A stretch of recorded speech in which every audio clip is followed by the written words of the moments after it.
Assalamualaikum warahmatullahi wabarakatuh. Selamat pagi anak-anak. Hari ini kita akan belajar tema 2 udara bersih bagi kesehatan, subtema 2 pentingnya udara bersih bagi pernapasan, mata pelajaran PPKN, materi mengambil keputusan dengan musyawarah. Hak sebagai warga masyarakat. Hak berarti sesuatu yang mutlak menjadi milik seseorang dan penggunaannya tergantung kepada orang yang bersangkutan.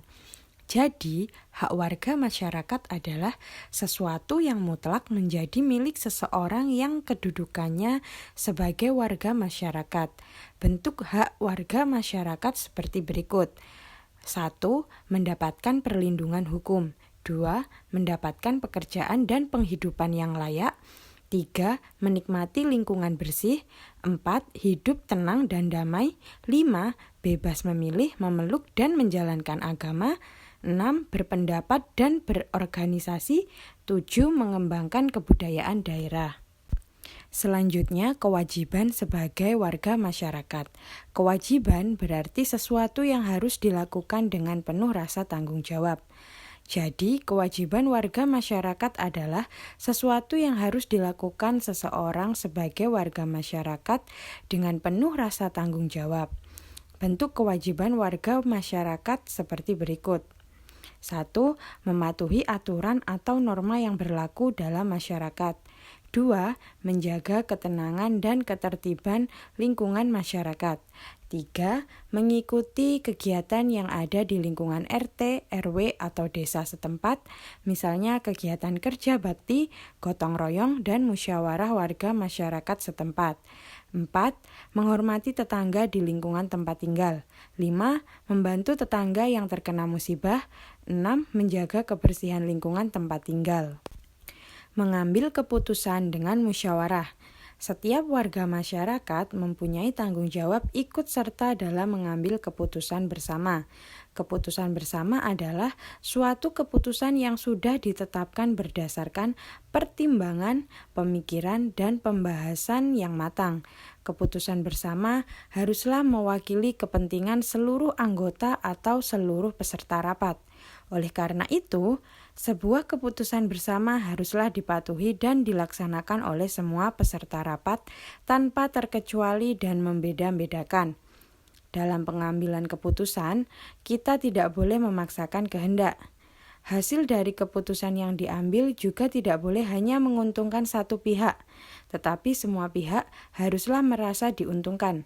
Karena keputusan bersama harus menampilkan rasa keadilan dan semua peserta rapat mempunyai kedudukan yang sama. Mengambil keputusan dengan musyawarah. Pengambilan keputusan harus didasarkan pada beberapa nilai penting agar semua pihak yang terlibat merasakan keadilan.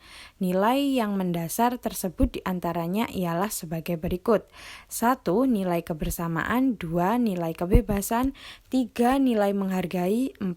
Nilai jiwa besar serta lapang dada melaksanakan hasil keputusan dengan rasa penuh tanggung jawab. Pengertian musyawarah mufakat. Musyawarah berarti membicarakan dan menyelesaikan bersama suatu persoalan dengan maksud untuk mencapai mufakat atau kesepakatan. Dengan kata lain, musyawarah adalah pembahasan bersama suatu masalah guna mencapai keputusan. Sedangkan mufakat artinya kesepakatan untuk melaksanakan hasil musyawarah. Jadi yang dimaksud musyawarah mufakat adalah perundingan bersama untuk memecahkan masalah sehingga tercapai keputusan bulat yang akan dilaksanakan bersama. Kita mengutamakan musyawarah dalam mengambil keputusan untuk kepentingan bersama, bukan untuk kepentingan golongan atau pribadi. Ciri-ciri musyawarah untuk mufakat antara lain sebagai berikut. 1. Sesuai dengan kepentingan bersama. 2. Usul atau pendapat yang disampaikan mudah dipahami dan tidak memberatkan. 3. Dalam musyawarah, pertimbangan moral lebih diutamakan dan bersumber dari hati nurani yang jujur. 4. Pembicaraan harus dapat diterima dengan akal sehat dan sesuai dengan hati nurani. Selanjutnya, prinsip-prinsip dan aturan dalam musyawarah. Dalam pelaksanaan musyawarah, untuk mencapai mufakat kita harus berpedoman pada prinsip-prinsip dan aturan musyawarah, antara lain sebagai berikut. 1. Musyawarah dilandasi dengan akal sehat dan hati nurani yang luhur. 2. Musyawarah dilandasi semangat kegotong royongan dan kekeluargaan. 3. Mengutamakan kepentingan umum. 4. Menghargai pendapat orang lain. 5. Keputusan yang diambil harus dapat dipertanggungjawabkan secara moral kepada Tuhan Yang Maha Esa. 6. Melaksanakan keputusan bersama dengan dilandasi itikat baik dan penuh rasa tanggung jawab. Tata cara dan persyaratan musyawarah antara lain sebagai berikut. 1. Peserta musyawarah harus hadir sebelum musyawarah dimulai. 2. Musyawarah dimulai jika peserta musyawarah telah mencapai quorum. Quorum adalah penetapan jumlah minimum anggota yang harus hadir pada saat musyawarah. 3. Ada susunan kepanitiaan yang minimal terdiri dari ketua, notulis, dan peserta musyawarah. 4. Setiap peserta musyawarah berhak menyampaikan pendapat. 5. Setiap peserta musyawarah harus menghargai pendapat orang lain. 6. Pendapat yang disampaikan harus dapat diterima akal sehat, tidak untuk kepentingan pribadi atau golongan, tidak menimbulkan perpecahan, sesuai dengan norma, dan tidak menyinggung perasaan orang lain. Cara mengeluarkan pendapat dalam musyawarah, yaitu sebagai berikut. 1. Mengacungkan tangan sebagai tanda izin bicara. 2. Berbicara setelah dipersilahkan. 3. Kalau ada yang berbicara, menunggu sampai pembicaraan selesai. 4. Bersikap sopan. 5. Suara cukup jelas. Sikap dalam musyawarah antara lain sebagai berikut. 1. Menghargai atau menghormati pendapat orang lain. 2. Tidak memaksakan kehendak kepada orang lain. 3. Tidak boleh mencela pendapat orang lain. 4. Tidak boleh memotong pembicaraan orang lain. Selanjutnya, hak dan kewajiban anggota musyawarah. Hak anggota musyawarah antara lain yaitu 1. Mendapatkan keadilan.